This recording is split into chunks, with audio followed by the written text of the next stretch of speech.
Before a single headline was written, before a single analyst issued a rating, the money had already moved. Power line companies up 52%, electronic component manufacturers up 87%, individual grid infrastructure names up 100, 150, even 200%. The S&P 500 during that same window?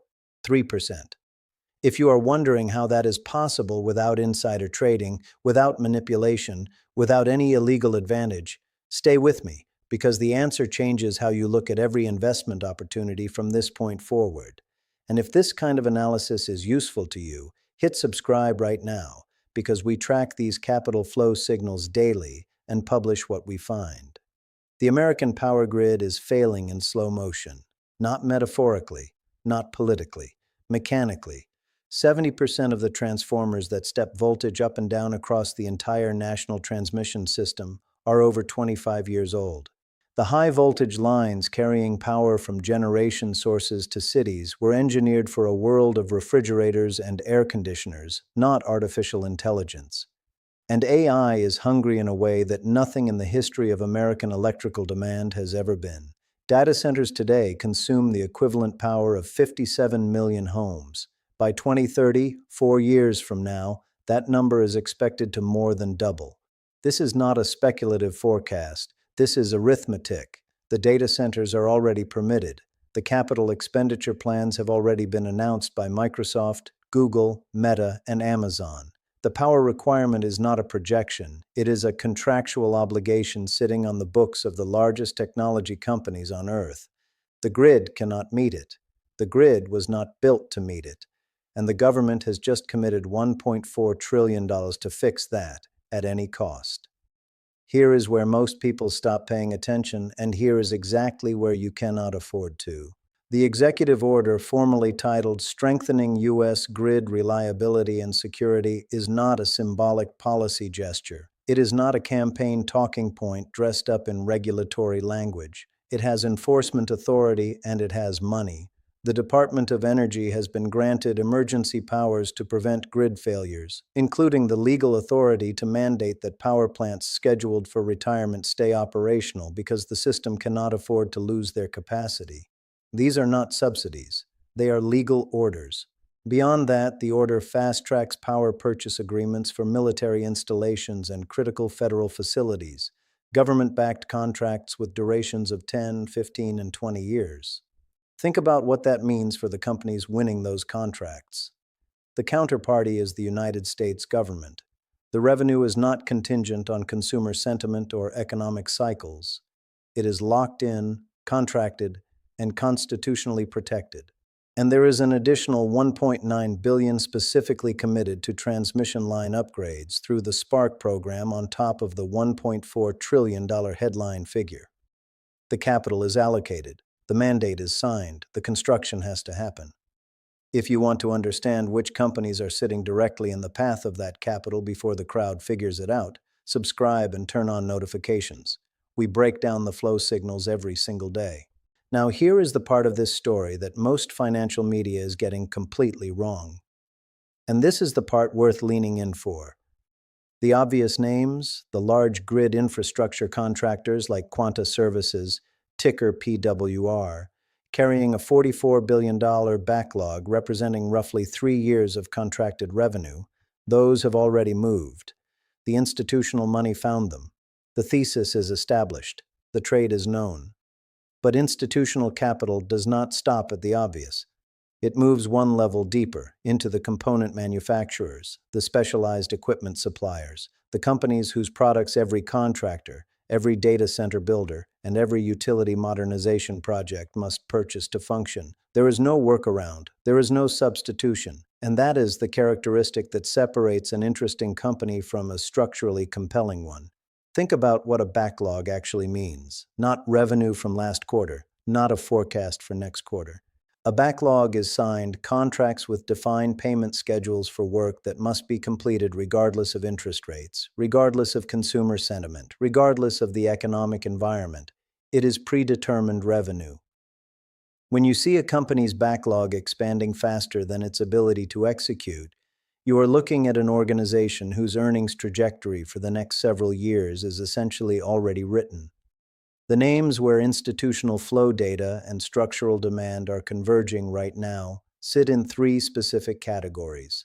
Power conversion, Vicor Corporation, which manufactures the modules that every AI chip from NVIDIA to AMD to Google's custom silicon requires to operate. Electrical distribution, Powell Industries, which makes the switchgear and distribution equipment controlling power flow in data centers and substations. And thermal management, Vertiv Holdings, which addresses the specific heat density problem of high-performance AI computing where conventional cooling systems are no longer adequate. Each of these companies shares the same critical characteristic. Their products are not discretionary. A data center operator cannot defer the purchase if the economy softens. The system does not function without them. Non-discretionary demand combined with a multi-year infrastructure build-out creates revenue visibility that is categorically different from a cyclical industrial company. And then there is the dimension of this story that is not yet fully reflected in capital flows, which is historically the most interesting place to look.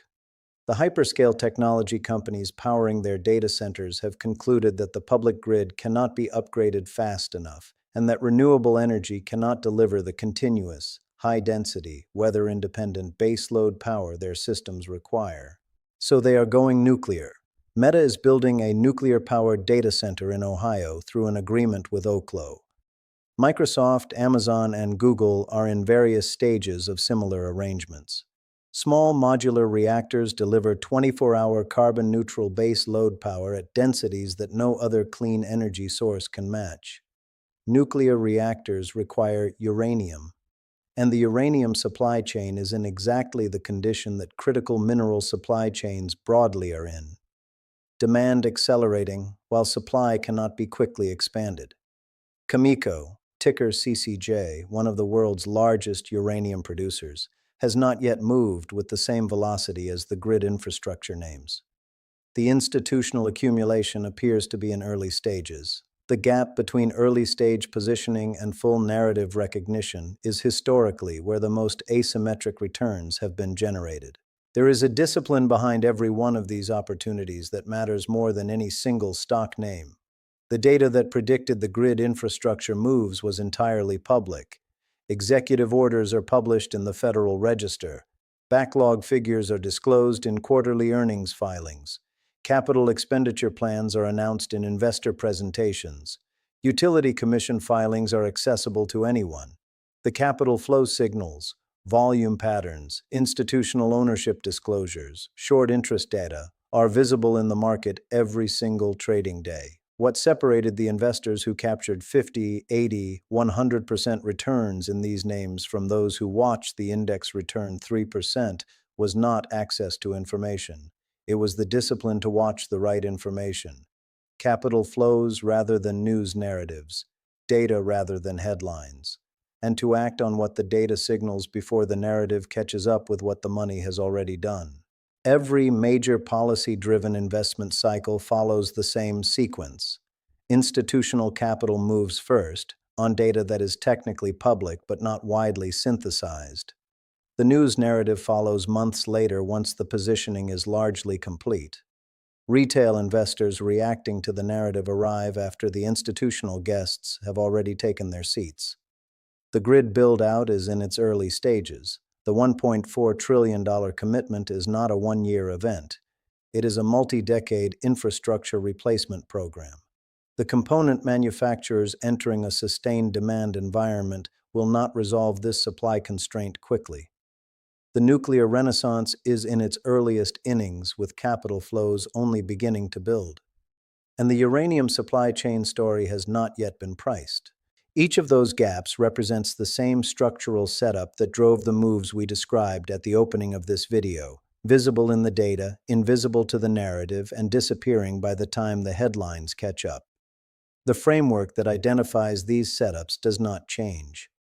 Structural demand, driven by non-discretionary spending. Companies with contracted backlogs rather than projected revenue. Sectors where policy catalysts are public, but the capital flow implications are not yet widely synthesized. That framework identified the energy infrastructure opportunity months before it was obvious. It identified the defense opportunity before the rearmament announcements. It identified the critical minerals opportunity before the supply chain legislation reached the news cycle. The question is not whether the next opportunity exists. Institutional capital is always rotating, always moving from one structural tailwind to the next. The question is whether you are watching the signals before the narrative arrives, or after. If you want to be in the first group, we analyze the capital flow data and publish our findings daily. Drop a comment below with the word grid if you want us to go deeper on any of the specific names covered in this video. Share this with someone who is still making decisions based on last week's headlines. And if you are not subscribed yet, now is a reasonable time. Not because we are asking, but because the next rotation is already underway and we are already tracking it.